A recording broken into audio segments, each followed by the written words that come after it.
नमस्कार, मी सीमाज किचनमध्ये तुम्हा सर्वांचे खूप खूप स्वागत आहे. मित्रांनो, आज आपण थोडी ब्रेकफास्टची रेसिपी करूया. म्हणजे चटपटीत अशी रेसिपी आहे. ब्रेकफास्ट म्हणता येणार नाही, एक प्रकारचं स्नॅक्सच आहे.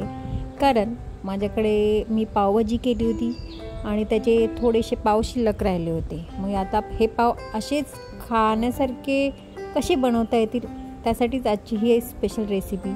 पहा, तुम्हाला आवडते का? जर आवडलीच तर व्हिडिओला नक्की लाईक करा आणि जास्तीत जास्त शेअर करा आणि सबस्क्राईब केले नसेल तर सबस्क्राईब देखील करा.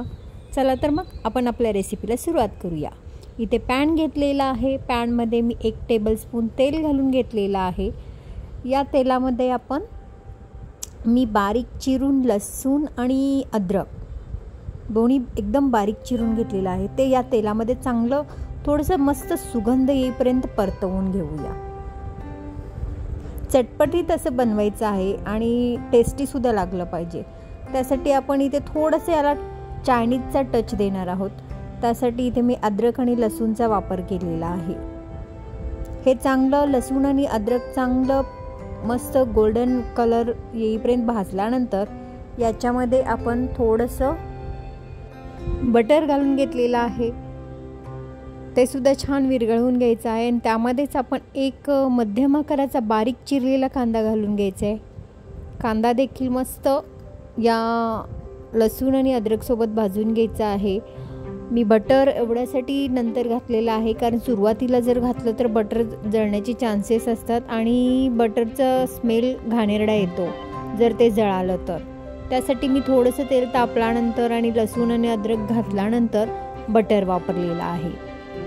कांद्याचा कलर आता पहा चेंज होत आलेला आहे. जवळपास कांदा देखील आता भाजत आलेला आहे. अजून थोडा भाजून घ्यायचा आहे. आपल्याला लालसर असा कांदा झाला पाहिजे. अशा पद्धतीने हा कांदा आपण भाजून घेत आहोत.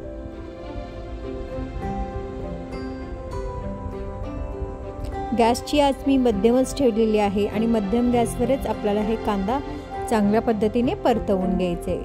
कांद्याचा कलर पहा अजून थोडासा लालसर झालेला आहे. आता याच्यामध्ये मी ही बारीक चिरलेली सिमला मिरची आहे, एकदम बारीक चिरलेली आहे. जेवढं तुम्ही बारीक चिराल तेवढं ह्या मसाला, आता हा म्हणजे आपण एक प्रकारे मसाला पावच बनवत आहोत आणि याच्यामध्ये एक पावभाजीप्रमाणेच भाज्या मी वापरलेल्या आहेत. फक्त एवढंच आहे की मी थोडंसं चायनीज टच देते त्याला. आणि सिमला मिरची घातल्यानंतर याच्यामध्ये मी एक मोठ्या आकाराचा टोमॅटो, तो सुद्धा बारीक चिरून घेतलेला आहे, तो याच्यामध्ये मी घालून घेते आहे. आता टोमॅटो घातल्यानंतर आपण नेहमीप्रमाणे काय करायचे, याच्यामध्ये थोडंसं मीठ घालून घेऊयात. जेणेकरून काय होईल, जे आपला टोमॅटो आणि ज्या भाज्या आहेत त्या थोड्याशा नरम होतील, पटकन नरम व्हायला मदत होते. त्यामुळे मिठाचा वापर मी इथे केलेला आहे. त्यामध्येच आपण अर्धा टीस्पून हळद पावडर वापरलेली आहे. 1 टीस्पून मी धने जिरे पूड वापरलेली आहे आणि 1 ते 1.5 टीस्पून आपण इथे मिरची पावडरचा वापर केलेला आहे. हे या कांद्यासोबतच आपण भाजून घेऊया. तसेच मी याच्यामध्ये फ्लेवर म्हणाल तर मी पावभाजी मसाला वापरते आहे. इथे मी पावभाजी मसाला 2 टीस्पून वापरलेला आहे. आता हे सर्व अगदी या भाजीला अगदी तेल सुटेपर्यंत आपण असंच परतवून घेऊया. मस्त असा स्मेल येतोय. खूपच छान असं ही भाजी तयार झालेली आहे.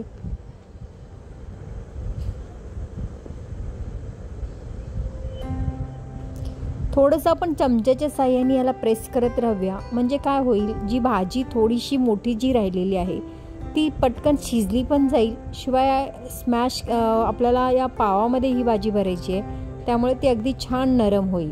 थोडा वेळ आपण याला झाकण ठेवून असंच मधून मधून हलवत ही भाजी पूर्णपणे शिजवून घेणार आहोत. पहा, भाजी मस्त आता शिजत आलेली आहे. अजून थोडा वेळ आपण याला असंच झाकण ठेवून चांगल्या पद्धतीने शिजवून घेऊया. याच्यामध्ये मी थोडासा अर्धा लिंबू रस टाकून घेते आहे, म्हणजे याची टेस्ट आणखीनच वाढेल.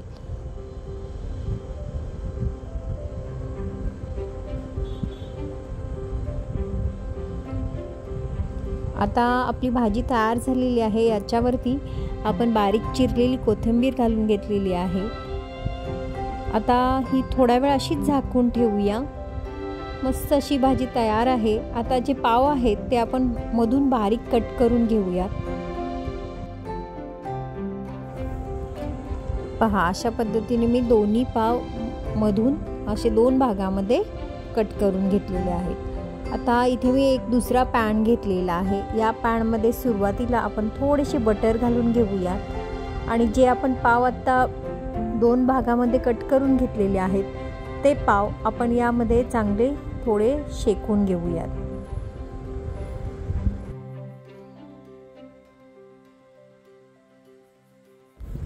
पहा, बटरमध्ये पाव चांगले शेकून झाल्यानंतर दोन्ही साईडनी मस्त शेकून घ्यायचे आहेत. हे पाव आपले आता शेकून तयार झालेले आहेत. याच्यामध्ये आपण जी भाजी बनवली होती ती दोन्हीच्या मध्ये घालून घ्यायची आहे, दोन्ही पावांमध्ये. आणि या पावाची अजून टेस्ट वाढवण्यासाठी इथे मी हे मोझरेला चीज आहे. इथे तुम्ही साधे जे चीज असते ते वापरले तरीसुद्धा चालते. आणि ते चीज घातल्यानंतर आपण हे पाव एकमेकावरती असे ठेवून द्यायचे आहेत आणि दोन्ही साईडनी चांगले शेकून घ्यायचे आहेत. मस्त टेस्टी असा हा मसाला पाव आपला तयार होतो. अशाच पद्धतीने आपण दुसरा पाव देखील तयार करून घेऊयात. मस्त असे घरच्या घरी म्हणजे पाव जर शिल्लक राहिले असेल तर अशी चटपटीत अशी पावाची रेसिपी करायला खूप साधी, सिंपल आहे आणि मुलांना नक्कीच आवडेल अशी चटपटीत अशी रेसिपी आहे. तुम्हीसुद्धा नक्की ट्राय करा आणि कशी झाली ते मला कमेंटद्वारे नक्की कळवा. आता हे आपले दोन्ही पाव आहेत ते रेडी झालेले आहेत.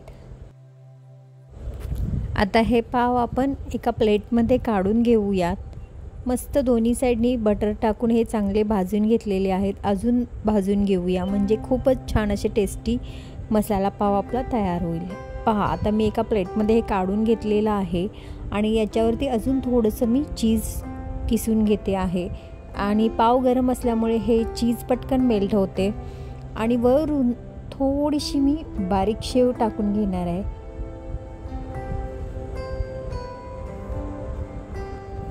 थोडीशी कोथिंबीर देखील मी घालून घेतलेली आहे आणि बारीक शेवचा सुद्धा वापर करणार आहे. कशी वाटली माझी आजची रेसिपी? तुम्हाला जर आवडली असेल तर व्हिडिओला नक्की लाईक करा, जास्तीत जास्त शेअर करा. आणि अजून कोणत्या प्रकारच्या रेसिपीज तुम्हाला पाहायला आवडतील त्या कमेंटद्वारे मला नक्की कळवायला विसरू नका. त्याचबरोबर आपण पुन्हा भेटूया अशाच एखाद्या नवीन रेसिपीसोबत. तोपर्यंत स्वस्त खा, मस्त रहा, नेहमीच आनंदी रहा. तुम्ही माझी रेसिपी अगदी वेळात वेळ काढून पाहिल्याबद्दल तुमचे मनापासून आभार. धन्यवाद.